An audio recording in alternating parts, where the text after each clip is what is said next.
Salam, hər vaxtınız xeyir olsun. Kanalımızın dəyərli izləyiciləri, mən Seymur Rəfiyev, hər birinizi salamlayıram. Bu günlərdə sizlər üçün həm MİQə, həm sertifikasiya imtahanlarına hazırlaşanlara dəstək məqsədi ilə növbəti sınaq suallarımızın izahını verəcəm. Zəhmət olmasa kanalımıza abunə olun ki, hər video izahlardan xəbərdar olasınız. Eyni zamanda bizim aprel sürət qruplarımız qeydiyyat davam edir. Qeydiyyatdan keçmək istəyən müəllimlər 051 644 31 54 nömrəsinə yazaraq dərs qruplarımızdan yararlana bilərsiniz. Dərslərimiz canlı olaraq Zoom proqramı üzərində tədris olunur və dərsdən sonra qruplara göndərilir. Vaxt məhdudiyyəti yoxdur. Dərsə qoşula bilməyənlər sonradan dərsin izahına baxa bilərlər. Başa düşmədiyiniz suallar da WhatsApp qruplarımızdan deməli əldə edə bilərsiniz. Keçək ilk sualımıza. İlk sual belədir ki, 4 rəqəmli ədədin yüzlü mərtəbə vahidini 3 vahidə artırdılar. Onluq və təklik mərtəbə vahidini 4 vahid, 3 vahid artırdılar. Onluq və təklik mərtəbə vahidini 4 vahid azaltdılar. Ədəd necə dəyişdi? Ümumiyyətlə 4 rəqəmli ədəddən söhbət gedir, amma 3 rəqəmlər üzərində əməllər gedir. Deməli, A, B, C, D. Əgər biz yüzlük mərtəbə vahidini 3 vahid artırırıqsa, ədədimiz 300 vahid artır. Yəni 3'ü 100'ə vuracam. Onluğu və təkliyi 4 vahid azaldırıqsa, onu 4 vahid azaltmaq 40 vahid azaltmaq deməkdir. Onu 4 vahid azaltdıq, 40 vahid azaldı. Təklik isə 4 vahid azaltmaq elə 4 vahid azalma deməkdir. Və 300-dən 44'ü çıxacaq, 256 vahid artar. Niyə artır? Çünki böyük mərtəbəni, yüzlü mərtəbəsini biz artırmışıq. Digərlərini azaltsaq belə yenə ədədimiz artmış olacaq. Cavabımız C variantı. Növbəti sualımız 2 nömrəli sualdır. Deyir, uzunluğu 50 metr olan taxtadan 5 dənə 6 metrlik hissələrə ayırdılar və 20 dəqiqə zaman getdi. Qalan vaxtını 2 metrlik hissələrə ayırdılar. Bütün bunlara cəmi neçə dəqiqə vaxt sərf olundu? Gəlin baxaq. 5 dənə 6 metrlik 5'i vurarıq 6'ya. 30. 50'dən 30'u çıxsaq yerdə qalacaq 20 və 20'ni baxırıq, bu bizim qalan hissədir. 5 dənə 6 metrlik hissə ayırmışıqsa elə 5 kəsim etmişik. Niyə? Çünki topdan kəsirik, sona çatmırıq. Və 5 dənə 20 dəqiqə zaman gedirsə, 20'ni bölürəm 5'ə, 4 dəqiqə düşür. Yəni bir kəsimə 4 dəqiqə zaman itirmişik. 4 dəqiqə. Qalan taxta nə qədərdir? Qalan taxta 20 metrdir. Və 2 metr hissələrə bölünmək istəyiriksə 2'yə bölürük, 10 düşür. Artıq işi sona çatdıra bilirik. Və ondan 1 çıxıram, 9 kəsim edirik. Bir kəsim üçün 4 dəqiqə zamandırsa, 9'u vururuq 4'ə, 36 dəqiqə. Əvvəldən də bizim 20 dəqiqəmiz vardı. 20 dəqiqəmiz. Onu da üzərinə gələcək. Və nəticədə neçə olacaq? 56 dəqiqə. Cavab D variantı. Keçirik növbəti suala. 3 nömrəli sualdır. 658 çıx 3x plus 14 vur 6 böl 2 üzərinə 62 bərabərdir 70. Olarsa 2x plus 3 ifadəsinin qiyməti haqqında doğru fikri seçin. Gəlin biz ifadəmizi ilk öncə yazaq və sonra qaydalara baxarıq. 70'dən 62 çıxırıq 8 qalır. 8'i 2'yə vururuq 16. 658'dən çıxırıq 16'nı, qalır 642. Və ifadəmiz necədir? 3x plus Aha 642. 642'dən sonra mötərizə açılacaq. Bunu da bölürük 6-ya. Düşür neçə? 107. Və nəticədə 3x plus 14 bərabər olur 107-yə. 3x bərabər olur 90. 3'ə, x də bərabərdir 31. X'i tapandan sonra aparıb bu ifadəni yerinə yazsaq, 31'i 2'yə vursaq, üzərinə də 3 gəlsək 65 verəcək bizə. İndi 65 bizim ifadəmizin qiymətidir. Gəlin cavab variantına baxaq. Alınan ədəd onluqlara qədər yuvarlaqlaşdırdıqda azalar. Altdan sonra 5 gəlir, azalmır, artır. Yanlışdır. Onluqlar mərtəbə qiyməti 8'dir. Burada 6'dır, amma bu deyir 8'dir. Yanlışdır. Alınan ədədin rəqəmləri cəmi 13'dür. 6 üstə 5 bizə verir 11. Yanlışdır. Ədədin rəqəmləri hasili 30'a bərabərdir. Doğrudur. 5, 6, 30. Cüt ədəddir. Xeyr, tək ədəddir. Cavabımız olacaq D variantı.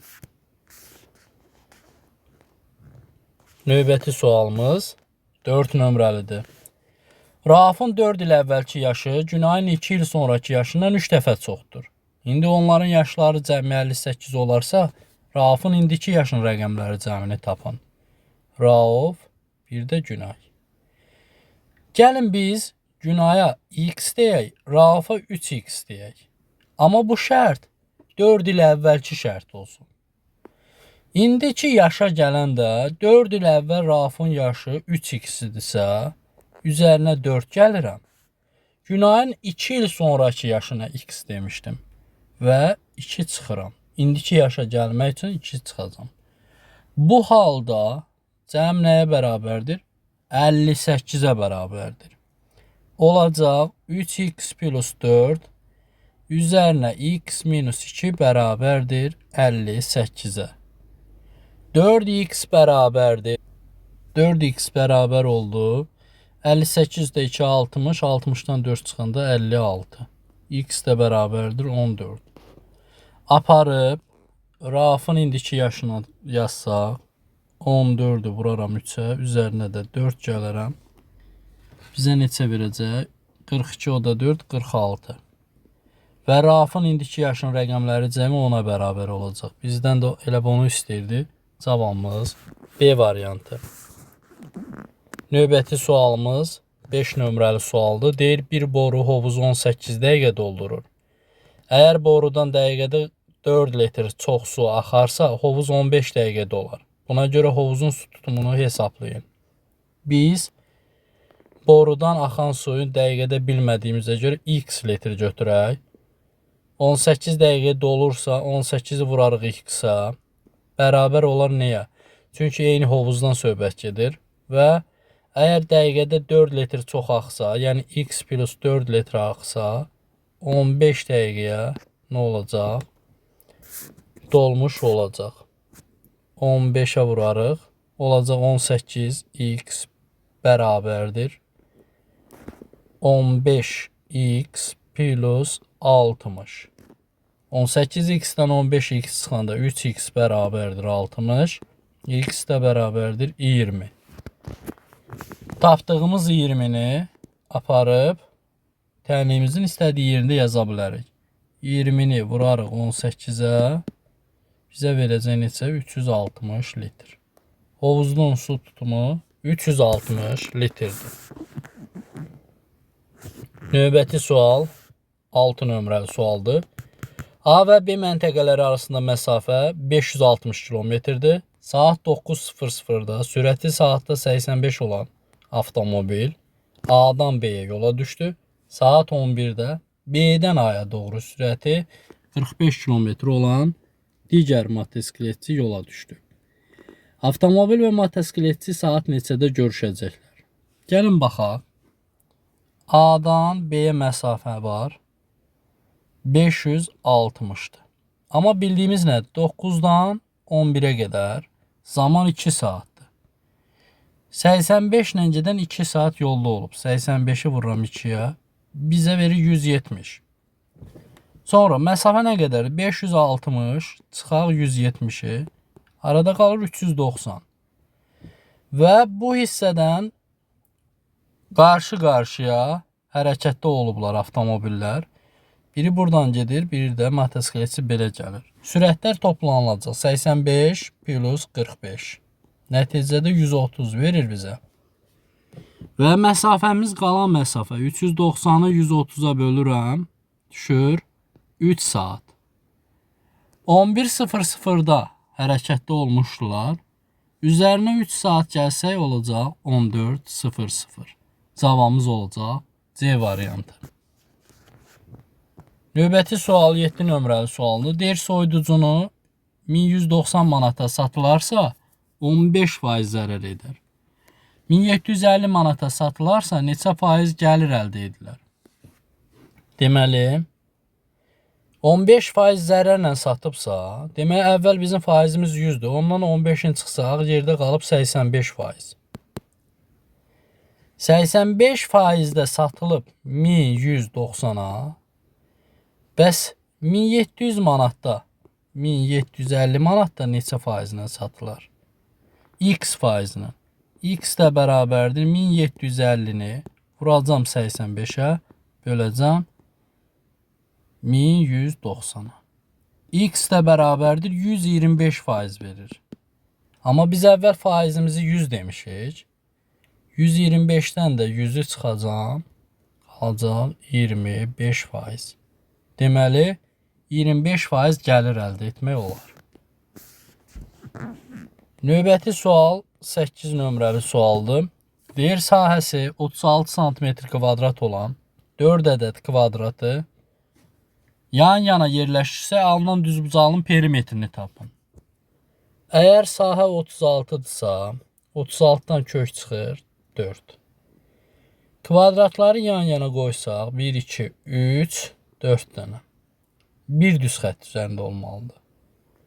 Bura olacaq 4, 4, 4, 4, 4. 4, 4-ün 16 uzunluq, 4 isə olacaq. Deməli, alınan düzbucağının perimetrini. Üzürlü sayın burada kökü 36-dan 4 yazdıq. Amma 4 yox, 6 çıxır. 6. 4 dənəsini yan-yana qoysaq. Bura oldu 6, 6, 6, 6, 6. Uzunluq olacaq 4, 6-nı 24. En isə 6. Perimetrin istədiyinə görə P bərabərdir A plus B vur 2. 24-ün üstünə 6 gəlib 2-yə vuracam. 30, 30-u da 2-yə vuranda 60. Cavabımız olacaq C variantı. Növbəti sualımıza baxırıq. 123 kiçikdir x, o da kiçikdir bərabərdir 442. Şərtini ödəyən və 5-ə tam bölünən natural ədədlərin sayını tapın. 123-dən sonra ilk 5-ə bölünən 125-dir. Və 442-dən əvvəl 440-dır. 440-dan çıxırsan 125-i, bölürsən 2-yə, üzərinə, yox, 5-ə böləcək artıq burada. Çünki 5-ə bölünənləri istəyir. Bölürük 5-ə, üzərinə də 1 gəlirik. Aha, say görək neçədən olacaq. 315, 315-i bölərik 5-ə, üzərinə 1 gəlirik. Bu da bizə verəcək 64. Cavabımız olacaq C variantı. Növbəti sualımıza baxaq. 10 nömrəli sual. Əli mağazadan 240 qram konfet aldı və ona 1 manat 80 qəpik pul verdi. Bu bütün deməli bu konfetin 4 kiloqramın qiyməti neçəyədir? Baxaq. 240 qram konfetə bu adam 1 manat 80 qəpik, yəni 180 qəpik verib. 4 kiloqramımız 4000 qram deməkdir. 4000 qramda x qəpik verəcək. X də bərabərdir. 4000-i vuracaq 180-ə, böləcək 240-a. X buradan bərabərdir. 3000 eləyir. 3000 qəpik. Qəpikdən də 2 dənə sıfırı silsək 30 manat. Cavabımız olacaq C variantı 30 manat. Növbəti sual 11 nömrəli sualdır. Eni 100 metr, uzunluğu 160 metr olan düzbucaqlı şəklində tarlada tərəvəz əkdilər. 40 metr kvadrat tarlaya 600 qram toxum işləndiyi məlumdursa, cəmi neçə kiloqram toxum lazımdır? Gəlin baxaq. Birinci ümumi sayəni taparıq. 100'ü vuracam 160'a. Bizə verəcək 16.000. 16.000'i bölərik neçəyə? 40'a. Görək neçədən 40 metrlik tarla var. Olacaq 400 dənə. Hər 40 metr kvadrata 600 qram işlənirsə, onda 400'ü vurarıq 600'ə. Bizə verəcək 240.000. 240.000. 240.000'i də qramdır bu. Çevirərik kiloqrama. 240.000. 3 sıfır siləcəyik, qalacaq neçə? Çünki kiloqrama çevirəndə 1 kiloqramımız 1000 qramdır, qalacaq 240 kiloqram. Cavabımız olacaq B variantı. Növbəti sual 12'dir. Deyir, motosikletçi gedəcək yolun əvvəlcə 8'də 5 hissəsini, sonra isə qalan yolun 5'də 4 hissəsini getdi. Bundan sonra 26 kilometr gedilməmiş yol qaldı. Motosikletçi ümumilikdə neçə kilometr yol getməli idi? Bu adam 8'də 3 hissəsini gedibsə, 8'də 5'i qalıb. Sonra qalan yolun 5'də 4'ünü gedibsə, 5'də 1'i qalacaq. Və nəticədə ümumi yolumuzda bərabər eləyəcək 26'ya. 8'də 1 hissəsi 26 olan ədədi tapırıq. Bu da bizə verəcək 208. Cavabımız C variantı. Növbəti sual 13 nömrəli sualdır. Bölünəni 10 dəfə artırdılar. Qismətin 2 dəfə artması üçün böləni necə dəyişmək lazımdır? Bölünən, bölən, qismət. Bunu praktik olaraq da yaza bilərik. Məsələn, yazıram 10 bölünsün 2 bərabərdir 5. İndi gəlin verilən şərti tətbiq edək. Bölünəni 10 dəfə artırsaq olacaq 100. Qismətin 2 dəfə artması üçün, yəni 5 10 olması üçün biz 100'ü neçəyə bölsək 10 edir, 10'a bölərik. Deməli 2 neçə dəfə artırıblar? 5 dəfə. Deməli biz 5 dəfə artırmalıyıq bunu. Cavabımız C variantı. Növbəti sual 14 nömrəli sualdır. Deyir ki, 4 ardıcıl cüt ədədin cəminin 4'də 1 hissəsi 123'ə bərabərdir. Bu ədədlərin ən böyüyünün 3'də 2 hissəsini tapın. Baxaq. 4 ardıcıl cüt ədəd deyirsə x, x plus 2, x plus 4, x plus 6. Cəm olacaq 4x plus 12 bərabərdir. 4'də 1 hissəsi 123 olan ədəd 492'dir. 4x bərabərdir 480'ə, x də bərabərdir 120'yə. Böyük ədəd istədiyinə görə 6 gələcəm üstünə, olacaq 126. Və 126'nın 3'də x'i bizə lazımdır. 3'ə bölüb 2'yə vursaq 84 eləyəcək. Doğru cavab B variantı. Növbəti sualımız 15 nömrəli sualdır. Deyir ki, yeşiyin 10'da 9'u meyvə ilə dolu olduqda 36,8 kiloqram, yarısı boş olduqda 24,4 kiloqram olur. Boş yeşiyin kütləsini tapın. Gəlin yazaq. 10'da 9 yeşik üzərinə qab bərabərdir 36,8'ə. 2'də 1'i boşdursa, 2'də 1'i doludur. Üzərinə qab 24,4 və tərəf-tərəf çıxsa qablar gedir.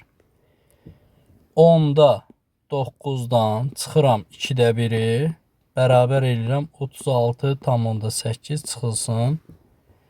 Birbaşa da yaza bilərik. Deməli, 36,8-dən 24,4-ü çıxsaq, qalacaq 12,4. Bu hissəni 5-ə vuracam, məxrəci bərabərləşmək üçün. Olacaq 10-da 9 çıx. 10-da 5 yeşik bərabərdir 12,4. 9-dan 5 çıxanda qalacaq 4. 10-da 4 yeşik bərabərdir 12,4-ə.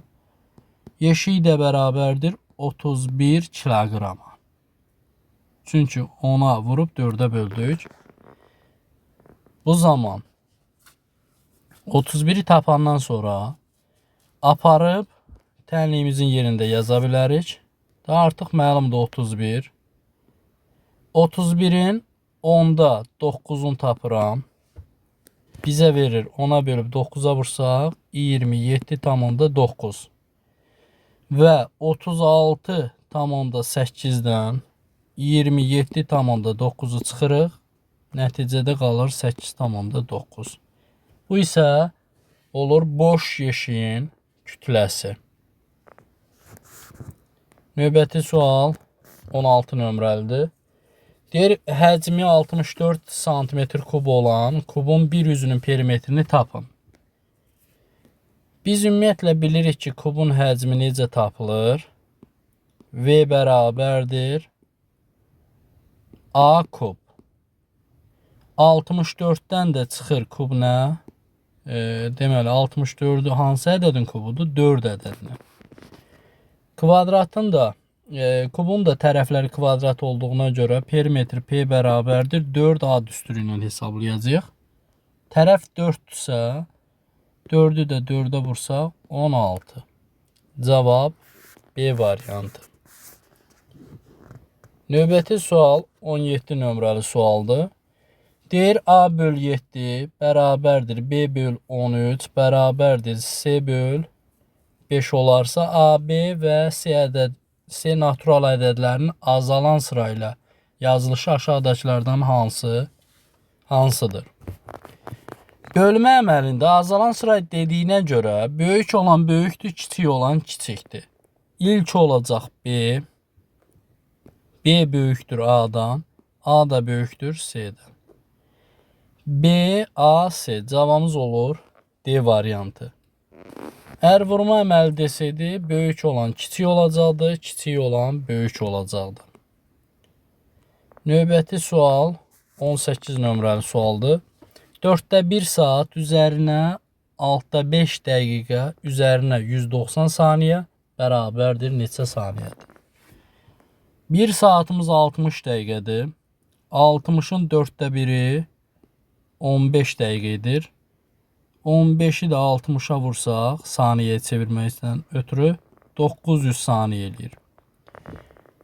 6'da 5 dəqiqə o deməkdir ki, 1 dəqiqəmiz 60 saniyədir. Bunun 6'da 5'i 6'ya bölüb 5'ə vursaq 50 saniyə. Və bir də 190 saniyəmiz var. 900 üzərinə 50 üzərinə 190 bərabərdir 1140. Cavabımız olacaq B variantı. Növbəti sual 19 nömrəli sualdır. Fərq çıxılandan 5 dəfə böyükdür. Azalan çıxılan fərqin cəminin 3'də 1 hissəsi 36 olarsa, fərqin rəqəmləri cəmini tapın. Azalan, çıxılan, fərq. Fərq çıxılandan 5 dəfə böyükdür. Çıxılan x-isi bu 5x-dir. Biz nədən x çıxsaq 5x qalar? Deməyə 6x-dən çıxsaq x-i 5x qalaq. Və bunların cəmi hamısı eləcək 12x bərabərdir. 3'də 1 hissəsi 36 olan ədəd olacaq 108. X də bərabərdir 108'i 12'yə bölsək 9.